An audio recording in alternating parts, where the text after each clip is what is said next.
Rebirth to win my war episode 5। Aayat ready होकर असद से कहती है, चले मिस्टर खान।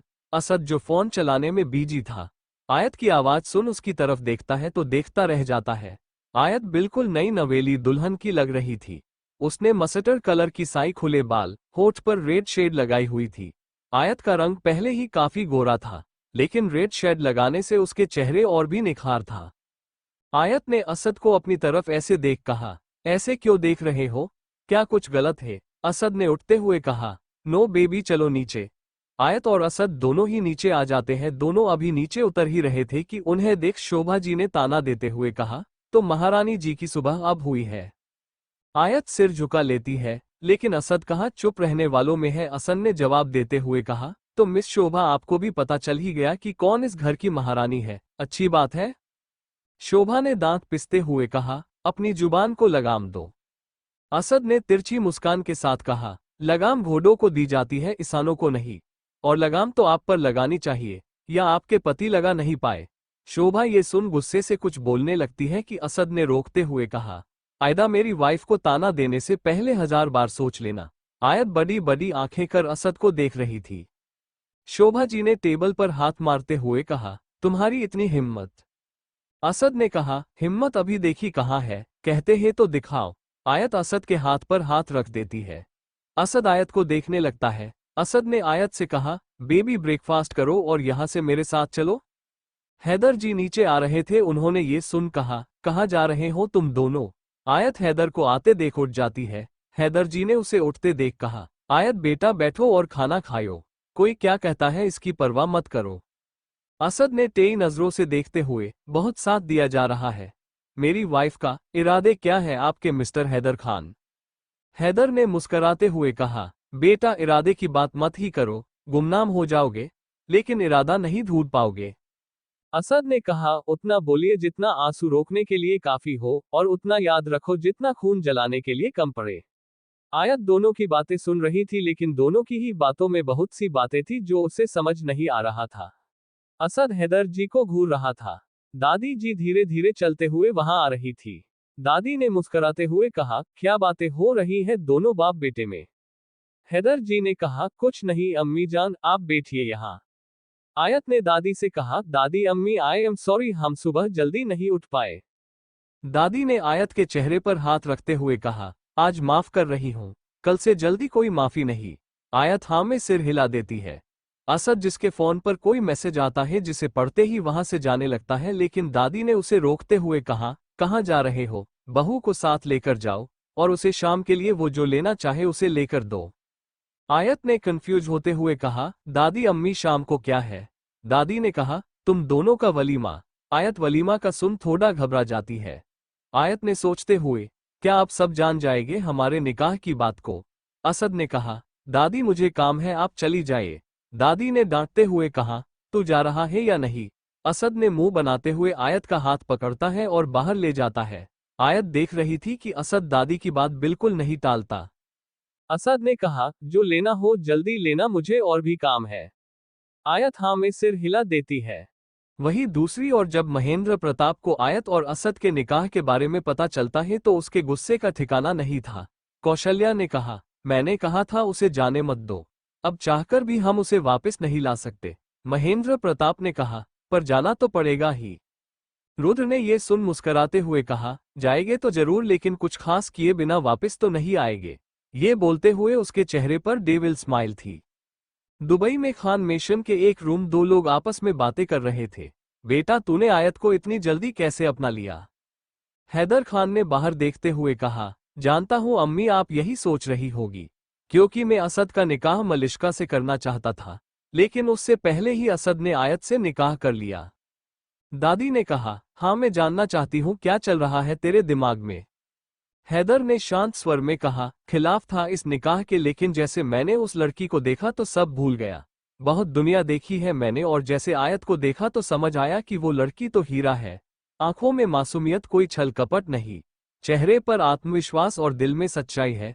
और अम्मी सबसे बड़ी बात, वो बिल्कुल नजमा की तरह है, इनोसेंट, प्योर। दादी ने सीरियस होते हुए, वो मुझे भी वो लड़की अच्छी लगी। जो ये घर आज अलग अलग है उसे जोड़ देगी आयत, और शायद असद को भी बदल दे। और हमारा पुराना असद वापस कर दे जो हंसता था, खेलता था, बातें करता था। हैदर ने लंबी सांस छोड़ते हुए कहा, पता नहीं कब तक अम्मी, बस मालिक के आगे एक ही दुआ है, दोनों बचकर रहे। मैं उस काली दुनिया का साया अब इन दोनों की जिंदगी पर नहीं पड़ने देना चाहता। उस दुनिया ने मुझसे मेरी नजमा को छीन लिया था, लेकिन अपने बेटे को नहीं खो सकता। आयत ही उसे उस दलदल से बाहर निकालेगी, और मैं उस बच्ची का हर वक्त हर मुश्किल में साथ रहूंगा। दादी अम्मी ने कहा, मैं भी यही चाहती हूँ बेटा, अब वलीमा की बाकी तैयारी देख लेते हैं। वही दूसरी और शॉपिंग के बाद असद आयत को घर पर छोड़ खुद कहीं जाता है। असद की कार बहुत ही तेजी से एक घर के बाहर रुकती है, जहां इमरान पहले ही खड़ा है। असद ने कहा, क्या खबर है? इमरान ने कहा, बॉस सब हो गया, और डील भी, लेकिन उनकी कुछ डिमांड है। असद ने चेयर पर बैठते हुए कहा, जानता था, ऐसे वो मानने भी नहीं वाला। ठीक है, उसे घर पर बुलाओ, देखते हैं क्या डिमांड है। इमरान हाँ में सिर हिला देता है, लेकिन जाने से पहले उसने कहा, बॉस, ये पेन ड्राइव देखिए, इसमें कुछ ऐसा है जो देखना आपके लिए बहुत जरूरी है। पेन ड्राइव रख, वो वहां से चला जाता है। असद उसे देख फेंक देता है। असद ने किलर स्माइल करते हुए कहा, मारना सही नहीं, लेकिन सही वक्त पर मारना राजनीति है। इतना बोल वो हंसने लगता है। अब शुरू होगा नया खेल, जिसके हर पन्ने पर मौत होगी। रूह कांपेगी, तुम सबकी इस हद तक हैवानियत होगी। असद वहां से उठ बाहर देखते हुए डेविल स्माइल करता है। आयत घर आकर सीधा रूम में ही चली जाती है। अभी वो बैठी भी थी कि उसका फोन रिंग करने लगता है।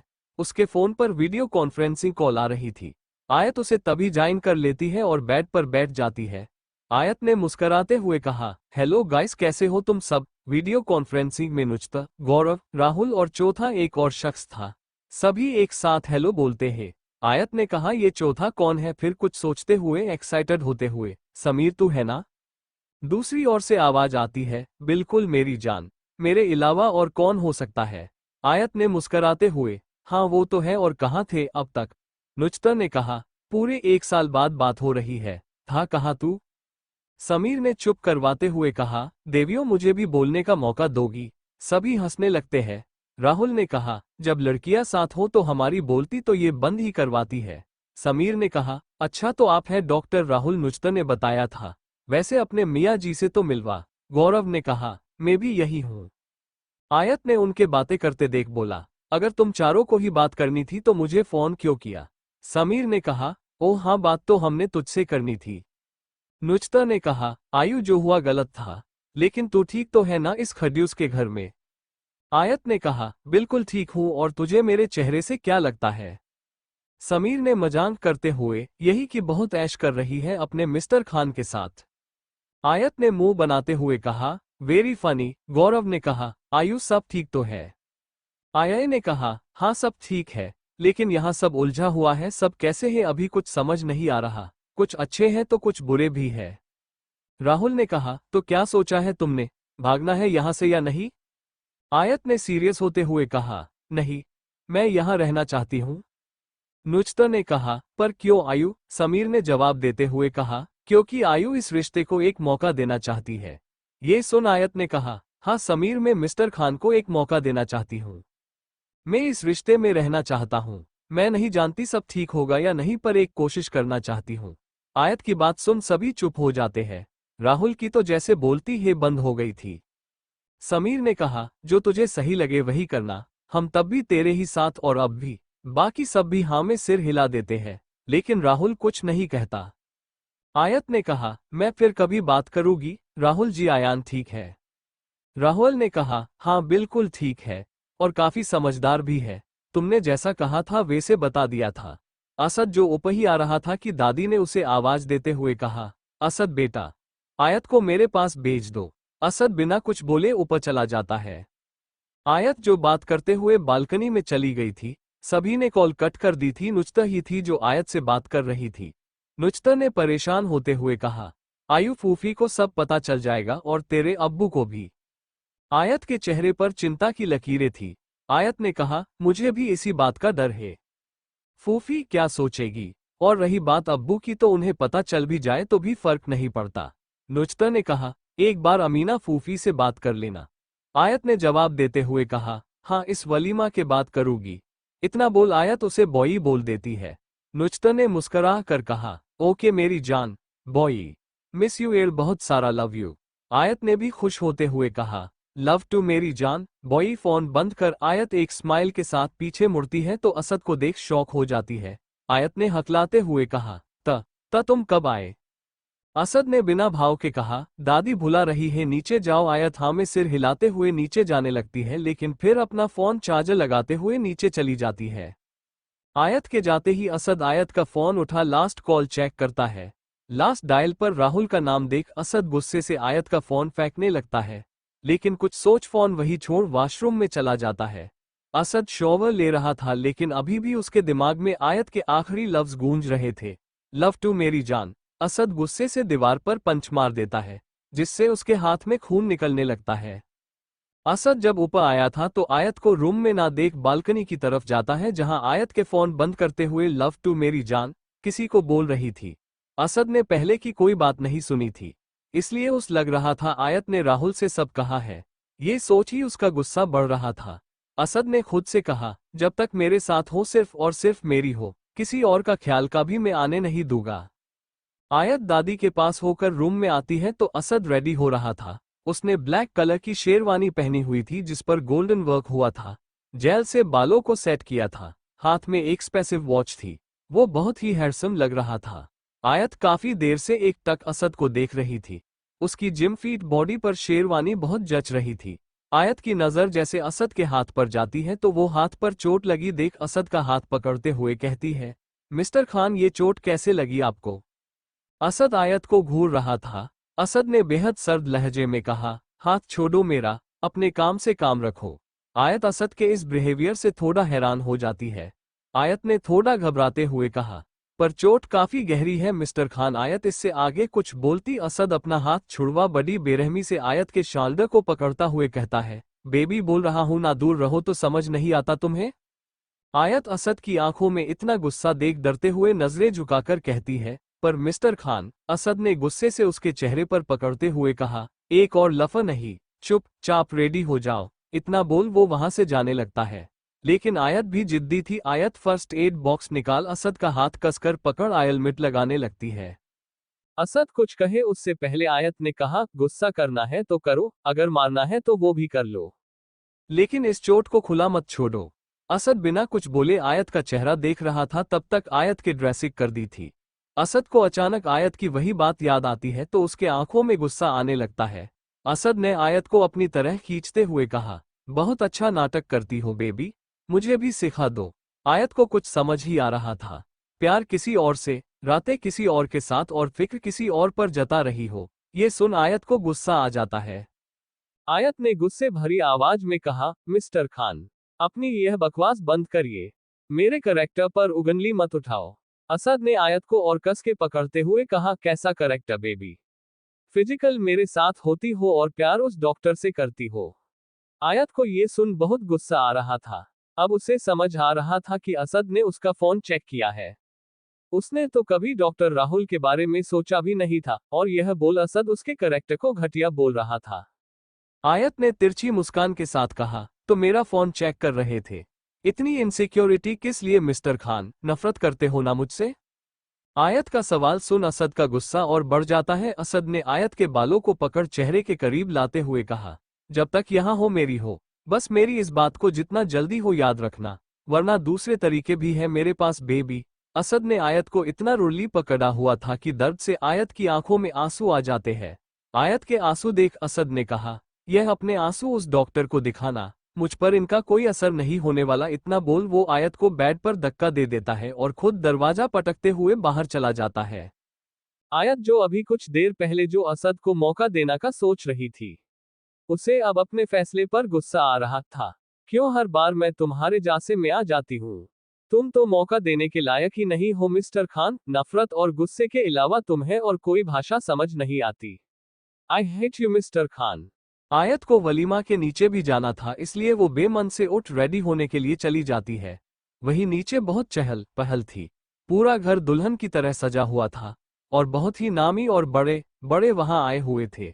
हैदर जी जो सभी से मुस्कुरा कर बात कर रहे थे। तभी वहां शेख अब्दाय आता है, जिसको असद ने ही आने को बोला था डील के लिए। अब्दाली जो एक बहुत बड़ा आर्किटेक्चर फर्म का मालिक था, वो 40 वर्षीय एक तंदुरुस्त सेहत का आदमी है।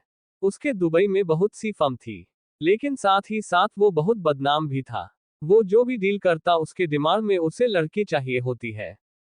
हर डील पर उसे एक रात के लड़की चाहिए होती है और दुबई में यह एक आम बात थी। अक्सर बिजनेसन में फायदे के लिए लड़कियों के जिस्म को यूज किया जाता है।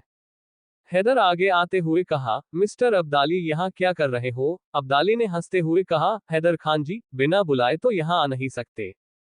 हैदर ने बेहद गुस्से से कहा, यहाँ आए हो तो अपनी हद में रहना, वरना मुझे वही बनने में देर नहीं लगेगी। काफी सारे लोग थे इसलिए दोनों हंसते हुए ही बात कर रहे थे। अब्दाई ने कहा, वैसे तुम्हारी इंफॉर्मेशन के लिए बता दूं, मुझे यहाँ तेरे बेटे ने बुलाया है। हैदर आगे कुछ कहता उससे पहले असद उनकी तरफ ही आ रहा था। उसके चेहरे पर कोई भाव नहीं था। असद के चेहरे पर कोई भाव ना देख हैदर समझ गया था कि वो बेहद गुस्से में है। अब्दाई ने हाथ आगे बढ़ाते हुए कहा, अस्सलाम वालेकुम असद अहमद खान। असद ने कुछ जवाब ना देते हुए आगे बढ़ जाता है। इमरान ने कहा, हमारे साथ चलिए।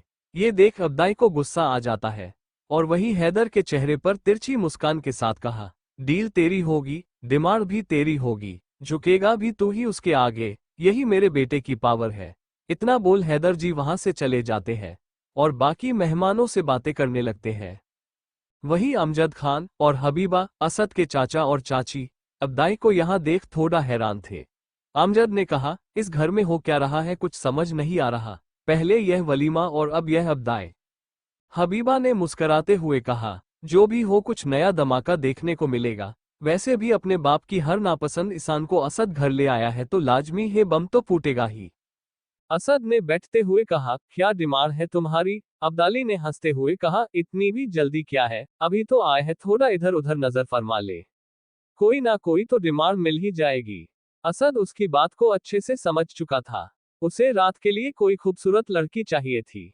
असद ने सर्द लहजे में कहा, डिमांड वाजिब हो तो ही अच्छा है, वरना तुम्हें गायब करने में एक सेकंड नहीं लगेगा। अब्दाली, जिसकी नजरें चारों तरफ घूम रही थी लेकिन अभी तक उसे ऐसी कोई नहीं दिखी जिससे वो मांग सके। अब्दाई ने बड़े एटीट्यूड से कहा, डील तो तुम्हें भी चाहिए। असद ने किलर स्माइल के साथ कहा, झुकेगा तू ही और डील भी तू खुद देगा। Now wait and watch. Asad और अब्दाई अभी बातें कर ही रहे थे कि आयत एक मुस्कान के साथ नीचे आ रही थी। वो बेहद खूबसूरत किसी अप्सरा की तरह लग रही थी। उसने वाइन कलर का लहंगा, झोली पहना हुआ था, दुपट्टे को एक कंधे पर लिया हुआ था, कानों में बड़े बड़े झुमके, गले में मैचिक सेट, होठों पर वाइन शेड, बालों का एक साइड किया हुआ था। सभी की नजरें उसे ही देख रही थी। आयत नीचे ही आ रही थी। ये देख एक लड़की उसके पास जाकर उसका हाथ पकड़ लेती है। आयत उसे हैरानी से देख रही थी। आयत ने कहा, तुम यहाँ पर? आरजू ने कहा, भाभी जान, मैं यहाँ नहीं तो और कहाँ होगी। भाभी सुन, आयत थोड़ा कंफ्यूज थी। भाभी जान, हम पहले मिल चुके हैं तो इसे भी मत देखिए। फिर आरजू ने कुछ सोचते हुए कहा, ओह भाभी जान, मैं तो अपना इंट्रोडक्शन देना भूल गई। मैं आरजू, असद अहमद खान की छोटी बहन। हम 4 भाई बहन हैं, भाईजान, अरवन भाईजान, युआन और मैं। आयत उसकी बातें ध्यान से सुन रही थी। भाईजान ही सबसे बड़े हैं और नजमा अम्मी के इकलौते बेटे। मैं सौतेली हूँ क्योंकि शोभा जी हमारी अम्मी है। अर्नव भाईजान और युआन अमजद चाचा और हबीबा चाची के बेटे हैं। असद भाईजान मुझसे या बाकी किसी से भी सीधे मुंह बात नहीं करते। इस घर में सब असद भाईजान से डरते हैं। लेकिन एक बात है, असद भाईजान ने आज तक युआन को कुछ नहीं कहा। क्यों, ये तो पता नहीं। भाईजान के दिमाग में क्या चलता है कोई नहीं समझ सकता। वही असद एक टक आयत को देख रहा था। अब्दाली आयत को देख अपनी बेड़ पर हाथ फेरते हुए कहता है, माशा अल्लाह, बेहद खूबसूरत। मिल गई डिमांड। असद ने अब्दाली की नजरों को भाप लिया था, इसलिए उसे वार्निंग देते हुए गुस्से से घूर कर कहा, सोचना भी मत, वरना जिंदा वापस नहीं जा पाओगे। अब्दाली ने मूंछों को ताव देते हुए कहा, चाहिए तो यही, अगर दे सकते हो तो डील पक्की समझो। असद चाहता तो उसे अभी मार सकता था, लेकिन उसने एक कीलर स्माइल के साथ कहा, give the deal, meet there at 12 midnight. इतना बोल असद वहां से उठ जाता है और अपने कदम आयत की तरफ बढ़ा देता है। इमरान समझ गया था अब क्या होने वाला है, इसलिए उसके चेहरे पर भी डेविल स्माइल आ जाती है। और अब्दाली असद के जवाब से हैरान था। उसे लगा कि असद मना करेगा, लेकिन उसकी हाँ सुन वो हैरान था। आरजू बातें करते हुए आयत को नीचे ले आती है।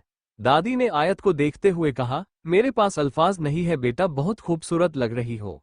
आयत दादी की बात पर स्माइल करती है, तभी असद उसकी कमर में हाथ डाल अपनी करीब कर लेता है। आयत उसकी तरफ गुस्से से घूरती है। असद एक स्माइल के साथ, बेबी इतना भी गुस्से से मत घूरो कि तुम्हें खाने का मन करे। आयत ये सुन अपनी नजरें फेर लेती है। असद ने आयत के कान के पास आते हुए कहा, उफ। जब यह नजरें फेरती हो तो जान निकालती है स्वॉट हार्ट। आयत हैरानी से असद को देख रही थी, जो कुछ देर पहले गुस्से में था, अब प्यार जता रहा है। सभी मीडिया और प्रेस के लोग उनकी तस्वीरें ले रहे थे। वो दोनों एक दूसरे को टशन दिखाते हुए सामने बैठ जाते हैं। सभी लोग उन्हें मुबारकबाद देते हैं। चारों तरफ चहल पहल खुशी का माहौल था। वहीं दूसरी महेंद्र प्रताप जो वलीमा पर आने के लिए निकले थे, वो सभी अंदर आते हुए आयत और असद को देख रहे थे। महेंद्र प्रताप और कौशल्या को देख दादी का खून खोल रहा था। उन्होंने गुस्से से हैदर से पूछा, ये दोनों यहाँ क्या कर रहे हैं? हैदर ने बड़े आराम से कहा, अम्मी अब इनकी बारी है, और वैसे भी मेरा बेटा अपने दुश्मनों को खुद के करीब रखता है, ताकि समय आने पर उन्हें तोड़ सके। ये सुन दादी चुप तो हो जाती है, लेकिन संतुष्ट नहीं। महेंद्र प्रताप और कौशल्या असद और आयत को मुबारकबाद देते हैं। महेंद्र प्रताप असद की तरफ देख मुस्कुरा कर आयत को घूरने लगता है। आयत को महेंद्र प्रताप से इसी लहजे की उम्मीद थी, इसलिए वो आराम से बैठी हुई थी। आयत कौशल्या की तरफ बड़ी उम्मीद से और प्यार से देखती है, लेकिन कौशल्या भी उसे गुस्से से देख रही। आयत को कौशल्या से यह उम्मीद तो बिल्कुल नहीं थी। कौशल्या ने धीमे स्वर में बड़े गुस्से से कहा, तेरी बर्बादी शुरू लड़की। आयत हैरानी से कौशल्या को देखती है, जो ऊपर से नीचे तक बहुत सुदर्जुट थी। आयत कुछ ना सोचते हुए असद का हाथ टाइटी पकड़ लेती है। कौशल्या एक गहरी मुस्कान के साथ दूर चली जाती है। आयत की नजरें नीचे थी और उसकी आंखों में आंसू थे। असद ने आयत के करीब जाते हुए कहा, बेबी, बोला था सब झूठ है, कमजोर मत पड़ना, अभी तो शुरुआत है। आयत आंसू भरी आंखों से असद की तरफ देखने लगती है। असद उसकी आंखों में आंसू देख एक पल के चुप हो जाता है। बेबी, यह आंसू मेरे लिए नहीं है, सो आई हाथ तेज बेबी। आयत अपना चेहरा दूसरी तरफ घुमा लेती है। हैदर जी आयत और असद के पास जाते हैं और एक अनाउंसमेंट करते हुए कहते हैं, आप सभी यहाँ आए उसके लिए आप सभी का शुक्रिया। लेकिन आज मैं एक और तोहफा मैं अपनी बहू को देना चाहता हूँ। खान फैमिली का जितना भी बिजनेस, जितने भी शॉपिंग मॉल और होटल है, उन सब की 50% शेयर जो मेरा था वो आज से हमारी बहू आयत असद अहमद खान के नाम पर है। ये सुन आयत के आंखें हैरानी से बड़ी हो जाती है, और असद भी अपने अब्बू की बात सुन हैरान था, क्योंकि आज तक इस जायदाद का 50% सिर्फ असद का और बाकी हैदर का था, लेकिन अब वो भी सब असद और आयत का था। ये सुन सभी बहुत ज्यादा हैरान थे। शोभा जी का तो पारा गुस्से से बहुत आय हो गया था, और वही हबीबा का भी यही हाल था, लेकिन अमजद खान के चेहरे पर स्माइल थी। दादी यह बात पहले से जानती थी, इसलिए अभी वो ही नॉर्मल खड़ी थी। आयत यह सुन उठते हुए कहती है, अब्बू हमें कुछ नहीं चाहिए, हम इतनी बड़ी जिम्मेदारी नहीं संभाल सकते। हैदर ने आयत के सिर पर हाथ रखते हुए कहा, हम जानते हैं तुम बखूबी संभाल लोगी, और एक फाइल आयत के हाथों में रखते हुए कहते हैं, आज से तुम दोनों ही इस खान एम्पायर की मालकिन। आयत कुछ कहती उससे पहले हैदर जी ने कहा, हमारा आशीर्वाद समझ लो। आयत इसके आगे कुछ नहीं बोलती। वही असद ने खड़े होते हुए कहा, क्या कमाल की चाल चली है मिस्टर हैदर, सांप भी मर गया और लाठी भी नहीं टूटी, मानना पड़ेगा आपकी समझदारी को। हैदर ने मुस्कुराते हुए कहा, अच्छी बात है बेटा, इसी बहाने तुमने हमें समझदार तो माना। असद उनकी बातों में इंटरेस्ट ना लेते हुए जाने लगता है, लेकिन असद अभी एक कदम ही बढ़ा था कि सामने से एक लड़की तालियां मारते हुए बड़े गुस्से से हैदर को देख रही थी। गुस्से से उसने कहा, क्या खूब बड़े खान साहब। सबकी नजर उसकी तरफ चली जाती है। हैदर ने इग्नोर करते हुए सभी से कहा, आप सब मीडिया और प्रेस का शुक्रिया, अभी आप जाए। हैदर का इतना कहना था कि सभी जगह बॉडीगार्ड्स ने खाली कर दी थी। सभी के जाते हैदर जी ने चिल्लाते हुए कहा, तुम्हारी हिम्मत कैसे हुए मेरे घर में तमाशा करने की जीविका। आयत बड़ी हैरानी से सब देख रही थी। असद इंटरेस्ट ना लेते हुए आराम से सोफे पर बैठ जाता है। आयत उसे आराम से बैठे देख घूरने लगती है। असद ने बेफिक्री से कहा, बेबी बैठ जाओ, ये तमाशा बहुत लंबा चलने वाला है। इतना बोल वो आयत के खींचते हुए अपने पास बिठा देता है। सभी जानते थे असद ऐसा ही है। जीविका ने जवाब देते हुए कहा, आपको ये तमाशा लग रहा है, जबकि आपने खुद हमसे बोला था कि असद और मेरा निकाह होगा। और आप इन दोनों के इस निकाह को मंजूरी नहीं देंगे। फिर आज सबके सामने उससे बहू बोल रहे हैं। आयत असद को देखने लगती है। असद ने आयत के हाथों को हाथों में लेते हुए कहा, स्वीट हॉट एंटरटेनमेंट हो रहा है या नहीं?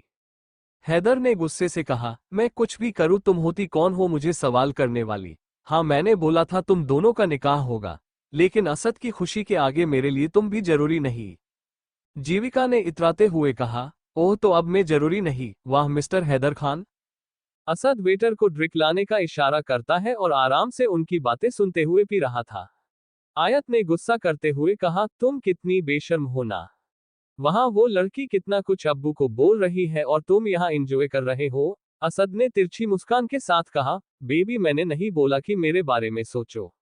अब मिस्टर हैदर ने खुद वादा किया है तो भुगते भी। दूसरी ओर हैदर जी ने कहा, देखो बेटा निकाह हो गया है, अब मैं कुछ नहीं कर सकता। और रही बात आयत को अपनी बहू मानना, तो बिल्कुल सही कहा तुमने, मैंने कहा था मैं इस लड़की को नहीं अपनाऊंगा, लेकिन मैं हैदर खान पूरे परिवार के सामने कहता हूँ, मेरी बहू हीरा है, उसके जैसी तो मैं अपने बेटे को ढूंढ कर दे ही नहीं सकता था। गर्व है मुझे मेरे बेटे पर कि वो अपने लिए हीरा चुनकर लाया है। जीविका ने कहा, यह आपने मेरे साथ अच्छा नहीं किया, इसका हर्जाना आप सभी को भरना ही होगा और खासकर आपकी बहू को। इतना बोलते हुए वो वहां पड़ी कांच की बोतल आयत की तरफ फेंक देती है। सभी ये देख हैरान रह गए थे। आयत डरते हुए अपनी आंखें मीच लेती है, लेकिन उसे एक भी खरोच तक नहीं आई थी। वो बोतल आयत तक पहुंचती उससे पहले ही असद आयत के आगे खड़ा हो जाता है और वो कांच की बोतल असद की पीठ पर लगती है। सभी की सांसें एक पल के लिए थम सी गई थी। चारों तरफ एक अजीब सा सन्नाटा छा गया था। सभी जानते थे अब बातें नहीं, एक्शन होगा। असद अब जीविका को नहीं छोड़ने वाला। हुआ भी कुछ ऐसा ही, असद गुस्से से जीविका की तरफ बढ़ जाता है। ये देख जीविका के पसीने छूटने लगते हैं। असद ने जीविका की गर्दन पकड़ते हुए बड़े सख्त लहजे में कहा, मारने का बहुत शौक है ना तुम्हें, आज मैं पूरा करता हूँ। असद बड़ी बेरहमी से उसका गला दबा रहा था। बहुत हिम्मत बढ़ गई है तुम्हारी, मेरी बेबी को मेरे अलावा कोई और तकलीफ दे, यह मुझे बर्दाश्त नहीं। जीविका की तो आंखों में आंसू बह रहे थे, उसे सांस लेने में तकलीफ हो रही थी, जिस कारण उसका पूरा चेहरा लखल हो गया था। वहां खड़े सभी घर वालों के माथे पर डर और पसीने की बूंदें थी। दादी ने ये देख असद को डांटते हुए कहा, छोड़ असद, उसे मर जाएगी जीविका। हैदर ने भी उसे रोकते हुए कहा, बेटा छोड़ो उसे, लेकिन असद की आंखों में इस वक्त गुस्से की आग थी, उसे रोक पाना बहुत मुश्किल हो रहा था। आयत को कुछ समझ नहीं आ रहा था वो क्या करे। आयत ने कुछ सोच चिल्लाते हुए कहा, मिस्टर खान मुझे बहुत दर्द हो रहा है। आयत की आवाज सुन असद की पकड़ ढीली हो गई थी। असद ने आयत की तरफ देखा तो वो दर्द से चिल्ला रही थी। असद जीविका को छोड़ आयत की तरफ भाग जाता है। असद ने आयत को गोद में उठाते हुए कहा, क्या हुआ बेबी, कहाँ चोट लगी है तुम्हें? आयत ने नजरें झुकाते हुए कहा, सॉरी मिस्टर खान, आप उसे छोड़ नहीं रहे थे इसलिए मैंने बस झूठ बोला है। ये सुन असद आयत को गुस्से से घूरने लगता है। जीविका लंबी लंबी सांसें लेते हुए सब देख रही थी और बाकी सब भी हैरानी से सब देख रहे थे। असद ने गुस्सा करते हुए आयत से कहा, तुम्हारा दिमाग खराब है। आयत बच्चों की तरह शक्ल बनाते हुए, sorry mister Khan, Habiba Amjad से बात करते हुए, यह असद ही है ना? अमजद ने कहा, है तो असद, लेकिन सबके लिए, आयत के लिए नहीं। हैदर जी ने जीविका से कहा, चली जाओ यहाँ से, इस बार बच गई हो, दोबारा कोई नहीं बचाएगा। जीविका हांफते हुए वहां से चली जाती है। असद आयत को वही बिठा खुद ऊपर चला जाता है। आयत भी असद के पीछे रूम में चली जाती है। असद जब अपनी शेरवानी उतारना है तो उसकी पीठ पर खून निकल रहा था, जो कांच लगने के कारण हुआ था। आयत जब अंदर आती है तो असद बस लोअर में था, वो खुद अपनी पीठ पर ऑयलमेंट लगाने की कोशिश कर रहा था। ये देख आयत उसके हाथ से कॉटन लेकर कहती है, हम कर देते हैं। असद कोई जवाब ना देते हुए सामने देखने लगता है। आयत जख्म को साफ कर उसके ऑयलमेंट लगा रही थी। उसके नाजुक हाथों की छुअन असद के दिल की धड़कन को बा रही थी। असद के साथ ये पहली बार हुआ था, वो अपनी आंखें बंद कर आयत को महसूस कर रहा था। आयत ऑयलमेंट लगा जब असद को देखती है तो उसकी आंखें बंद देख उसे लगता है कि शायद असद को पेन हो रहा है। आयत नीचे जो हुआ वो याद करते हुए उसके चेहरे पर एक प्यारी सी मुस्कान आ जाती है। आयत ने असद की पीठ पर हाथ रखते हुए कहा, पेन हो रही है आपको? असद कुछ बोलता नहीं है, उसका ध्यान तो कहीं और ही था। आयत उसकी चोट पर किस करती है जिससे असद तुरंत अपने होश में आता है और आयत की तरफ घूम जाता है। आयत सोच रही थी यह उसने क्या किया। आयत असद से नजरें चुराने के लिए उसकी तरह पीठ कर लेती है। असद ने उसे बैक हक करते हुए कहा, बेबी यू लव मी। आयत असद का सवाल सुन कुछ नहीं बोलती क्योंकि वो प्यार तो करती थी असद से। असद के दोबारा पूछने पर आयत ने कहा, नहीं मिस्टर खान। असद के चेहरे पर गहरी मुस्कान आ जाती है। वो आयत से अलग होकर अपनी शर्ट पहनने लगता है और बाहर जाने लगता है। असद को बाहर जाते देख आयत ने कहा, इस वक्त तुम कहाँ जा रहे हो? असद ने तया जवाब देते हुए कहा, किसी से आखिरी हिसाब लेना है। आयत ने कंफ्यूज होते हुए कहा, क्या मतलब? असद ने आयत के करीब आते हुए कहा, कुछ नहीं बेबी, सो जाओ, काफी थक गई होगी। इंता बोल असद उसके फोरहेड पर किस करते हुए बाहर चला जाता है। असद बाहर जाते हुए किसी को मैसेज करता है और तिरछा मुस्कराते हुए, असद से पंगा लेना मतलब अपनी मौत को बुलावा देना। हैदर जी असद को इमरान के साथ बाहर जाते हुए देख सोचने लगते हैं, यह इस वक्त कहाँ जा रहे हैं। तभी हैदर के फोन पर अब्दाली का कॉल देखकर वो कॉल पिक करते हुए कहते हैं, मुझे कॉल क्यों कर रहे हो अब्दाली, कोई खास वजह? अब्दाली ने घमंड के साथ कहा, बहुत नाज था तुम्हें अपने बेटे पर, लेकिन उसने तो अपनी बेगम को मेरे साथ रात गुजारने के लिए हामी भर दी। हैदर जी काफी देर कुछ नहीं बोल रहे थे। ये देख अब्दाली की हिम्मत और बढ़ गई थी। अब्दाली ने कहा, क्या हुआ हैदर खान, बोलती बंद क्यों हो गई? हैदर ने हंसते हुए कहा, वाह, मेरे शेर ने अपना काम कर दिया। अब तू कैसे बचेगा अब्दाली, भाग। शेर अपनी गुफा से निकल चुका है और तेरी मौत पक्की है। अब्दाली ने गुस्से से कहा, तेरा बेटा अब अपने वादे से पलट नहीं सकता। अगर ऐसा हुआ तो तुम सबके नाक के नीचे से तेरी बहू आया को लेकर जाऊंगा।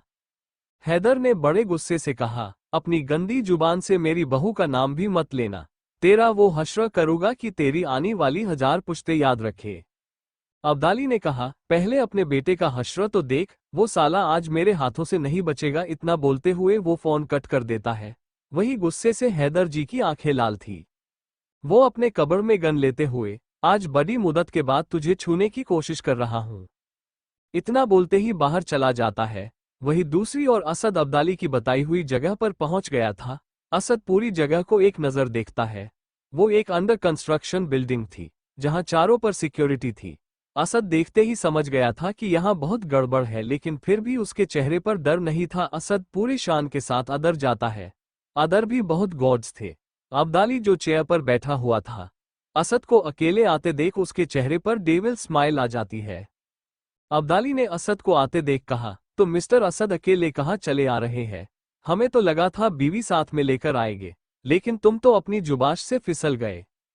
असद एक तिरछी मुस्कान के साथ अब्दाली के सामने बैठ जाता है और तेई नजरों से घूरते हुए कहा, ओह, तो तुझे लगा मैं अपनी बेबी तुझे दूंगा? सोच भी कैसे लिया तूने अब्दाली? अब्दाली ने गुस्से से हाथ मारते हुए कहा, लगता है डील नहीं चाहिए तुझे। असद ने चेयर पर लीन होते हुए कहा, वही घिसी पिटी लाइन, कुछ नए अल्फाज बोल। जो चीज मुझे चाहिए होती है वो मैं मांगता नहीं, छीन लेता हूं। अब्दाली ने गुस्से से कहा, छीनेगा तो तब ना, जब यहां से वापस जाएगा। बहुत बड़ी गलती की तूने अकेले आकर। असद ने रिलैक्स होते हुए कहा, शेर हमेशा अकेला ही आता है। ये सुन अब्दाली का चेहरा गुस्से से तिलमिला उठता है। तुम्हारी इतनी हिम्मत? अब्दाली एक इशारा करता है तो सभी गॉड्स बूट के लेकर असद को घेर लेते हैं। असद जिसके चेहरे पर कोई डर या शिकन नहीं थी, और यही बात अब्दाली को अंदर से डरा रही थी। तभी पीछे से एक गोली गॉड्स के लगती है। गोली की आवाज सुन असद के अलावा सब पीछे देखने लगते हैं। असद ने बिना देखे कहा, आप यहाँ क्यों आए हैं मिस्टर हैदर? तभी अब्दाली ने कहा, तो इन्हें बुलाया है तुमने? हैदर ने आगे आते हुए कहा, बादशाह भले ही मैदान में सालों से ना हो, लेकिन रहता वो बादशाह ही है। असद ने नफरत के लहजे से कहा, तो वापस वही करने वाले हैं? हैदर ने बेचते हुए कहा, बिल्कुल नहीं, अभी आना जरूरी था। असद तेज नजरों से घूरते हुए, नहीं आना चाहिए था। अब्दाली ने हंसते हुए कहा, वाह, दूसरे क्या दुश्मनी निकालेंगे तुम दोनों से? तुम तो खुद एक दूसरे के दुश्मन हो। वैसे अपनी बहू के लिए आए हो या कुछ और रिश्ता है उससे? अब्दाली की बात सुन असद और हैदर दोनों ने एक साथ उसके हाथ में चाकू से वार कर देते हैं। अब्दाली जिसकी दर्द से चीख निकल जाती है, और वहां खड़े कोई भी गॉड्स उसे नहीं बचा रहे। अब्दाली ने कहा, शूट इट, पर कोई कुछ नहीं करता। ये देख गुस्से से अब्दाली ने कहा, मुंह क्या देख रहे हो मेरा? असद और हैदर दोनों के चेहरे पर तिरछी मुस्कान थी। असद ने उठ अब्दाली के बालों को पकड़ते हुए कहा, कहते हैं ना साला चम्मचा जिस बर्तन में होता है ना, वही बर्तन को खाली करता है। और इस वक्त तेरे साथ वही हुआ है। तेरे जितने चमचे यहाँ खड़े हैं सब सामने बैठे उस ईसान के चमचे हैं। अब्दाली हैरानी से सामने देख रहा था। हैदर जी ने हंसते हुए कहा, तेरी एक छोटी सी गलती तुझ पर ही भारी पड़ गई। तुझे पता है तूने फोन कर सबसे बड़ी गलती की है ना, तो फोन करता ना तेरे ये चमचे बदलते। किसी ने मुझसे कभी कहा था दौलत को अपने काबू में कर लो, सारा जमाना तुम्हारे इख्तियार में होगा, और आज तो देख भी ले। अब्दाली ने कराते हुए कहा, तुम दोनों बाप बेटे एक जैसे ही हो, एक नंबर के कमीने इंसान। असद ने कहा, ना ना, कमीने नहीं, एक कस तुझसे आगे रखने वाले सबसे बड़े कमीने। और अब बहुत हो गई बातें, ना एक्शन टाइम। इतना कह असद अभी कुछ करता उससे पहले हैदर ने उसे रोकते हुए कहा, यह काम पुलिस का है, तेरा नहीं। असद ने एक तिरछी मुस्कान के साथ कहा, तो आप मुझे जानते नहीं, मैं कौन हूं? और आपको क्या लगता है कि मैं आपकी बात मानूंगा? कभी नहीं। मेरी बीवी को आंख उठाकर भी देखेगा उसकी आंखें नोच लूंगा, और इसने तो एक रात बिताने की सोची थी, तो इतनी आसानी से कैसे छोड़ दूं? बिल्कुल भी नहीं, आपकी तरह नहीं हूं। असद की आखिरी बात सुने हैं तुझको बहुत गुस्सा आता है, और गुस्से से उसने उससे कहा, बेटा अपनी जुबान संभाल कर बात किया करो, जो बीत गया उसके गड़े मुर्दे मत उखाड़ा करो। असद और हैदर एक दूसरे को बड़े गुस्से के साथ देख रहे थे। यही मौका देख अब्दाली वहां से भागने की कोशिश करने लगता है कि तभी दोनों एक साथ उसे शूट कर देते हैं। गोली सीधा अब्दाली के सिर पर लगती है और दूसरी गोली उसके सीने में जाकर लगती है, जिससे वो धड़ाम से वहीं गिर जाता है। असद बिना वहां एक पल भी रुके निकल जाता है। हैदर जी उसे जाते हुए देख रहे थे, लेकिन साथ ही साथ उनके मन में बहुत से सवाल चल रहे थे। बेटा जब भी तो किसी मुसीबत में होगा हमेशा मुझे अपने पास ही पाएगा, भले ही मुझे देखना तुझे पसंद हो या ना हो। वहीं दूसरी ओर जीविका अपने मुंह पर स्कार्फ बांधे हुए एक होटल रूम के अंदर जाती है। सामने बालकनी में एक शख्स वाइन पी रहा था। जीविका ने उसके पास जाते हुए कहा, रुद्र प्रताप तुम्हारे कहने में वहां गई थी, लेकिन तुम तो वहां मौजूद ही नहीं थे। अगर थोड़ी सी देर और वहां रुकती तो शायद आज मैं तुम्हारे सामने खड़ी नहीं होती। तुम्हारी गलती की वजह से मेरी जान चली जाती। यह बोलते हुए जीविका के चेहरे पर बहुत सारा गुस्सा था। रुद्र ने पलटते हुए कहा, तो क्या हो गया? किसने कहा था आयत पर हमला करने को? तुम्हारी हिम्मत पर कैसे उसे चोट पहुंचाने की? जीविका ने कंफ्यूज होते हो कहा, एक मिनट, तुम कहना चाहते हो कि यह सब तुमने मुझे करने के लिए नहीं कहा था? कि आयात पर हमला करना तो मैंने किया। रुद्र ने हंसते हुए कहा, स्वीट हॉट कुछ हुआ तो नहीं ना तुम्हें? बचा ही लिया ब्यूटीफुल ने। फिर इतना गुस्सा किस लिए स्वीट हॉट? जीविका ने उसकी कॉलर पकड़ते हुए कहा, अगर मुझे कुछ हो जाता तो? रुद्र ने उसके चेहरे पर उंगली चलाते हुए बड़े पैशनेट तरीके से कहा, स्वीट हार्ट मेरे होते हो तुम्हें कैसे कुछ हो सकता है? इतना बोलते हुए रुद्र उसके होठ को चूमने लगता है। जीविका भी उसे किस करते हुए गले में बाहें डाल लेती है। जीविका तेज सांसें लेते हुए कहा, 1 साल से मुझे इस हैवान के पीछे क्यों भगा रहे हो, जबकि प्यार तो मैं तुमसे करती हूँ। रुद्र उसकी ड्रेस उतार बेड पर धक्का दे खुद उसके ऊपर आते हुए कहता है, स्वीट हार्ट अभी यह सब बातें करते का वक्त नहीं है। इतना बोल वो रूम की लाइट ऑफ कर जीविका को पैशनेटली किस करने लगता है। दोनों एक दूसरे को किस करते हुए सारी हदें पार कर देते हैं। जीविका ने मदहोश होते हुए धीमी आवाज में कहा, बेबी किस मी डीपली। उस रूम में दोनों के तेज सांसों की आवाजें 2 घंटे तक चलती रही। असद लगभग 2 बजे घर पहुंचता है। अंदर जाते ही वो देखता है उसके रूम की लाइट अभी तक ऑन ही है। रूम की लाइट ऑन देख असद को लगता है कि शायद आया था अभी तक जाग रही है, लेकिन जैसे ही वो अंदर जाता है तो आयत लाइट ऑन करके ही सोए हुए थी।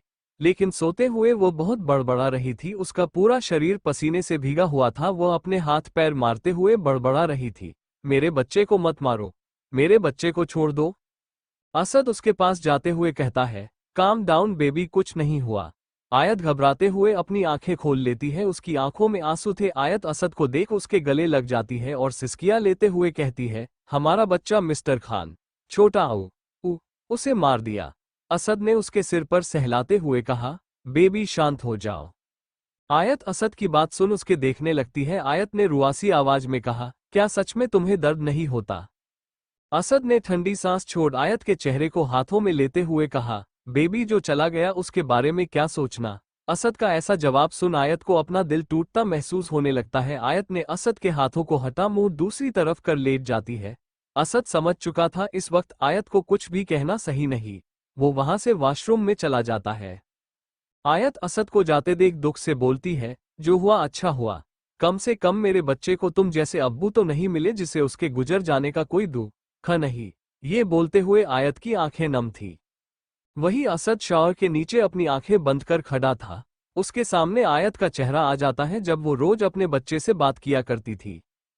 फ्लैशबैक 1 साल पहले असद को गोली लगने के बाद जब रुद्र जबरदस्ती उसे वहां से ले जाता है तो लगभग 20 दिन बाद आयत की तबीयत खराब होनी शुरू हो जाती है। वो डॉक्टर से जब चेक करवाती है तो उसे पता चलता है वो मां बनने वाली है। ये सुन आयत चुप सी हो जाती है। आयत को कोई सुध नहीं रहती। वो सीधे नुजता के पास जाती है और फूट फूट कर रोने लगती है।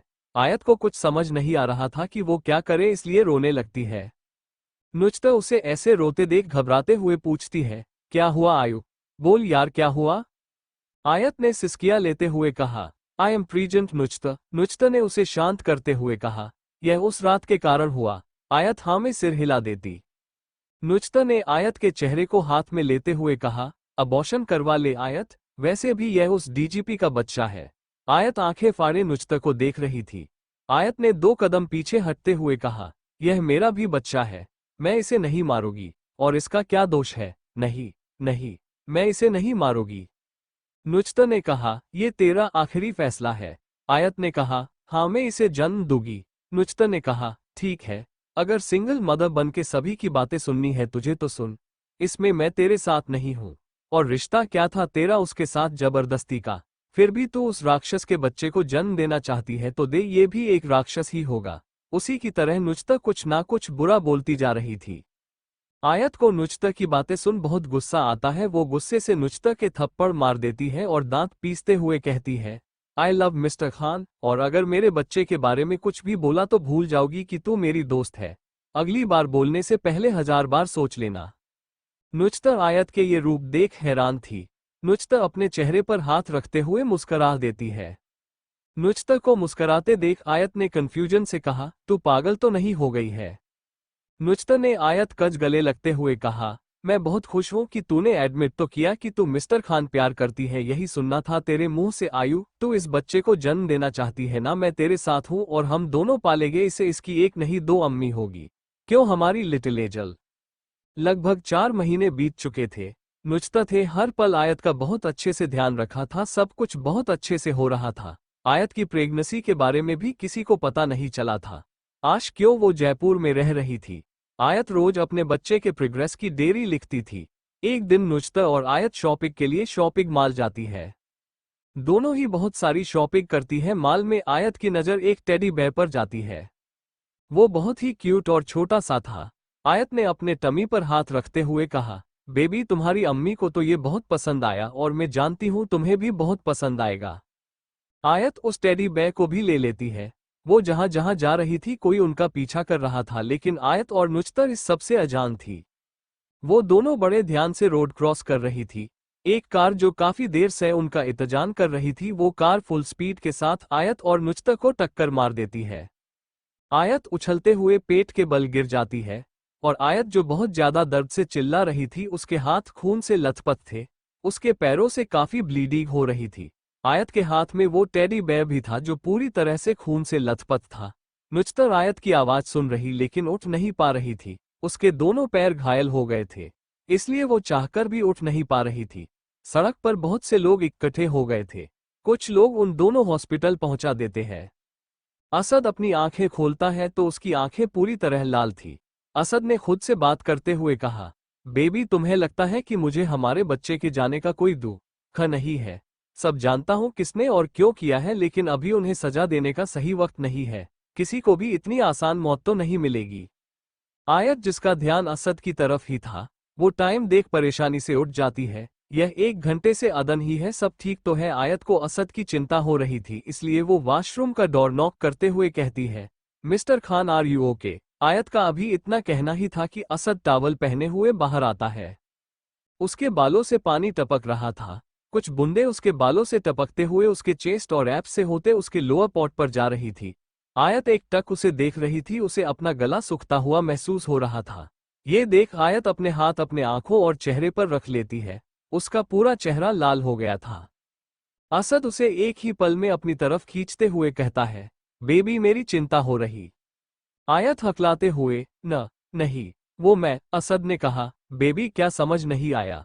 आयत ने सच बोलते हुए कहा, हाँ, मुझे आपकी चिंता हो रही थी। असद उसके आंखों से हाथ हटा देता है और उसके बालों को कान के पीछे करते हुए कहता है, बेबी आंखें खोलो अपनी, तुम मुझे ऐसे कई बार देख चुकी हो। आयत अपनी आंखें खोलती है तो उसकी नज़र असद की नज़र से मिलती है। वो बिना आंखें झपके एक दूसरे को देख रहे थे। असद आयत के गाल पर किस करते हुए कहता है, बेबी मुझे तो लगा तुम मेरे बारे में सोचती ही नहीं हो। आयत ने असद की बात को बीच में काटते हुए कहा, नहीं ऐसा कुछ नहीं, आप गलत सोच रहे हैं। असद ने हैरान होते हुए कहा, बेबी मेरे कान तो खराब नहीं हो गए, तुम मुझे आप बोल रही हो। आयत असद से अलग होते हुए कहती है, हाँ हो गए हैं। असद आयत की कलाई पकड़ दोबारा अपनी ओर खींच लेता है। आयत ने कहा, मिस्टर खान क्या कर रहे हैं आप? असद ने रोमांटिक होते हुए कहा, बेबी अगर तुम चाहो तो इस टाइम वही करते हैं। ये सुन आयत का चेहरा पूरी तरह लाल हो जाता है। आयत को शर्माते हुए देख असद के चेहरे पर स्माइल आ जाती है। आयत बिना कुछ बोले असद को सामने से हग कर लेती है। ये देख असद शौक जाता है। ये पहली बार था कि आयत ने असद को खुद सामने से और खुद हग किया था। असद ने कहा, बेबी पहली बार तुमने मुझे खुद हग किया। ये सुन आयत पीछे हटने लगती है लेकिन उसे खुद से दूर ना जाते हुए कहता है, अब कर ही ली है तो अच्छे से करो। आयत भी असद को हग करते हुए अपनी आंखें बंद कर लेती है। लगभग कुछ देर बाद आयत असद से अलग होती है तो असद उसे अपनी बाहों में उठा लेता है और बैर पर लिटा देता है और खुद उसके पास लेट अपने सीने लगाते हुए कहता है, बेबी सो जाओ। आयत अपना सिर असद के सीने पर रख आंखें बंद कर लेती है। असद उसके सी सहला रहा था। कुछ देर में उसे भी नींद आ गई थी। सुबह आयत के उठने से पहले ही असद रेडी हो रहा था। आयत जब उठती है तो सामने असद को रेडी होते देख पूछती है, तुम कहीं जा रहे हो? असद ने आयत को देखते हुए कहा, यस बेबी, मैं 2 दिनों के कहीं जा रहा हूँ। आयत ने कहा, लेकिन कहा। असद ने अपना कोट पहनते हुए कहा, जहां कदम ले जाए। आयत चिते हुए, तुम कभी सही से जवाब दे सकते हो? असद ने तिरछी मुस्कान के साथ कहा, नो बेबी, मिलते हैं 2 दिन बाद। लेकिन फिर वार्निंग देते हुए कहा, मेरे पीछे अगर तुमने उस डॉक्टर से बात करने की कोशिश भी की ना तो बाकी तुम जानती हो। आयत ने मुंह बनाते हुए कहा, हम बस फैड्स हैं, कितनी बार तुम्हें बताना पड़ेगा? असद ने सर्द लहजे में कहा, जितना कहा है वो करो, बाकी मेरी नजर हर वक्त तुम ही है बेबी। आयत हाँ में सिर हिला देती है। गुड बेबी इतना बोलते हुए असद आयत के फोरहेड पर किस करते हुए चला जाता है। आयत ने गुस्से से बड़बड़ाते हुए कहा, पता नहीं कहाँ के हीरो समझते हैं खुद को। आयत ने असद की टोन में नाटक करते हुए कहा, जितना कहा है वो करो, मेरी नजर तुम पर है, पता नहीं कब सुधरेगे ये। आयत उठकर फ्रेश होकर नीचे चली जाती है। सभी डाइनिंग टेबल पर बैठे एक साथ ब्रेकफास्ट कर रहे थे। आयत भी सभी को गुड मॉर्निंग विश करते हुए पास में बैठ जाती है। हैदर और दादी उसे बड़े प्यार से जवाब देते हैं। लेकिन वही उससे उल्ट शोभा जी ने आग उगलते हुए कहा, सुबह सुबह तुम्हारा शौहर तुम्हें छोड़कर भाग तो नहीं गया? ये सुन आयत के हाथ खाते हुए वही रुक जाते हैं। क्या हुआ, जवाब नहीं है बहू? आयत ने भी उसी लहजे में कहा, मेरे शौहर कहाँ गए हैं, क्यों गए हैं, ये सब बताना मैं आपको जरूरी नहीं समझती शोभा आंटी। शोभा ने गुस्से में हैदर से कहा, देख रहे हो तुम्हारे बेटे की तरह तुम्हारी बहू भी उतनी ही बदतमीज है। हैदर ने प्लेट को गिराते हुए बड़े गुस्से से कहा, जब देखो सुबह सुबह शुरू हो जाती हो, इतनी ही प्रॉब्लम है तो मेरे घर से दफा हो जाओ। ये सुन शोभा सिर नीचे कर लेती है। वो जानती थी अगर आगे कुछ और बोला तो उसकी खैर नहीं, इसलिए अभी चुप होना ही वो सही समझती है। आयत ये देख हैरान थी। उसे लगा था अब्बू उसे डांटेंगे लेकिन इससे उल्ट वो शोभा को डांटने लगे। आयत को ये देख बहुत अजीब लगा। आयत बिना कुछ खाए वहां से उठकर ऊपर चली जाती है। ये देख हैदर गुस्से से शोभा को घूरने लगते हैं। वो भी बिना कुछ खाए वहां से चले जाते हैं। दादी जो सब देख रही थी, दादी आराम से शोभा से कहा, तुम सुबह चुप नहीं रह सकती, कम से कम सबको खाना तो खाने दिया होता, फिर जो करना था शुरू हो जाती। तुम्हारे कारण दोनों बच्चे बिना कुछ खाए उठ गए। लेकिन शोभा को उनकी किसी भी बात का कोई असर नहीं था। वो आराम से अपना खाना खाने में लगी हुई थी। दादी ने ये देख कहा, बेशर्मी की भी कोई हद होती है और तुम हर हद पार कर जाती हो। वही दूसरी ओर होटल रूम में जीविका ने रुद्र से कहा, अब क्या करने वाले हो तुम? रुद्र ने उसके बालों के साथ खेलते हुए कहा, प्यार में धोखेबाजी अक्सर इंसान को तोड़ देती है। और असद कुछ भी कहे लेकिन उसे आयत का किसी और के करीब जाना बर्दाश्त नहीं। और अब कुछ ऐसा होगा जो असद को हरगिज बर्दाश्त नहीं होगा। जीविका ने कहा, तुम कहना क्या चाहते हो, और असद के होते हुए सब कैसे करोगे? रुद्र ने उठ अपने कपड़े पहनते हुए कहा, नहीं है 2 दिन के लिए और यही सही मौका है अपनी चाल चलने में। जीविका ने हैरानी से कहा, तुम सब कैसे जानते हो कि असद नहीं है? ये सुन रुद्र के चेहरे पर शातिर स्माइल आ जाती है। तुम्हें सोचने की जरूरत नहीं, बस देखती जाओ। दोपहर का समय था और आयत जो सुबह से रूम में बोर हो गई थी वो बाहर आकर सारे फ्लो को देखने लगती है। वहीं नीचे आयत के नाम से एक पार्सल आया था। एक मैन ने उस पार्सल को लेने लगती है लेकिन डिलीवरी मैन उसे देने से मना करते हुए कहता है, ये हम आयत मैम को देने को कहा गया है, आप उन्हें बुला दीजिए। मैन ने कहा, आप थोड़ी देर रुक जाइए, हम भी उन्हें बुलाकर लाते हैं। इतना बोल वो मैड 4 फ्लो पर फोन करती है। आयत फोन की आवाज सुन हैरान हो जाती है और वो फोन उठाती है तो सामने से सारी बात सुन आयत ने कहा, मैं आ रही हूँ। आयत नीचे जाते हुए संच रही थी कि उसने तो कुछ ऑर्डर नहीं किया, फिर कैसा पार्सल है। आयत ज्यादा ना सोचते हुए नीचे चली जाती है। आयत ने पार्सल लेते हुए कहा, ये किस नाम से है? डिलीवरी मैन ने कहा, मैम यह मिस्टर खान के नाम से था और उन्होंने स्पेशली आपको देने को बोला था। आयत ओके बोल पार्सल लेकर ऊपर चली जाती है। आयत उसे एक्साइटेड होते हुए खोलती है। उसमें एक बहुत ही प्यारा सा टेडी बेयर था जिसके ऊपर एक रोमांटिक मैजिस लिखा हुआ था। आयत उसे पढ़ते हुए हैरान हो जाती है। दुनिया में तेरा हुस्न मेरी जान सलामत रहे, सदियों तलक जमी पे तेरी कयामत रहे। बेबी तुम्हारा गिफ्ट आज पहली बार तुमने किसी को जवाब दिया है। आयत सोचते हुए मिस्टर खान और रोमांटिक शायरी क्या सच में उन्होंने भेजा है। आयत खुश भी थी और हैरान भी। आयत उस गिफ्ट को वार्डरोब में रख देती है। वो बहुत खुश थी। वही दूसरी ओर असद आयत को देख रहा था। उसे देख आईपैड बंद कर देता है। ऐसे ही कई और भी गिफ्ट्स आयत के लिए आए थे, उन सब कुछ ना कुछ शायरी लिखी हुई थी। रात हो गई थी। आयत असद को कॉल ट्राई कर रही थी लेकिन असद का फोन बंद आ रहा था। 2 दिन बीत गए थे। 2 दिन से आयत की बात असद से नहीं हुई थी लेकिन उसके भेजे हुए तोहफे लिखी हुई शायरी उसे मिल रहे थे। रात के 10 चुके थे। आयत को नींद नहीं आ रही इसलिए वो एक बार फिर से असद को कॉल करती है, लेकिन पहली ही रिंग पर कॉल पिक करते हुए कहता है, बेबी मिस कर रही थी मुझे। आयत ने कहा, नहीं तो तुम्हारे बिना काफी सुकून है यहाँ। असद ने कहा, अच्छा तो स्माइल क्यों कर रही हो? ये सुन आयत सीरियस हो जाती है और इधर उधर देखने लगती है। बेबी इधर उधर मत देखो, मैं तुम्हें देख सकता हूं लेकिन तुम नहीं। आयत ने कहा, ओह तो मेरे ऊपर नजर रखी जा रही है। असद ने तिरछी मुस्कान के साथ कहा, वाइफ खूबसूरत हो तो नजर रखनी पड़ती है। ये सुन आयत शर्माने लगती है, लेकिन तभी आयत को याद आता है उसे इन तोहफों के बारे में पूछना था। आयत अभी कुछ कहती उससे पहले असद ने कहा, बेबी कल बात करते हैं। वो बिना आयत की बात सुने कॉल कट कर देता है। आयत फोन को घूरते हुए, यह क्या बात हुई, अपनी सुनाई और चल दिए। मेरी कोई बात सुनी ही नहीं। आयत ने मन में सोचते हुए कहा, क्यों ना मैं मिस्टर खान के लिए कुछ स्पेशल करूं। आयत कुछ सोच खुशी से उठ जाती है। वो अपने हाथों से असद के लिए स्कार्फ बनाने का सोचती है। वो नीचे स्टाफ को कॉल कर ऊन मंगवाती है। वो असद के ब्लैक कलर का स्कार्फ बनाती है।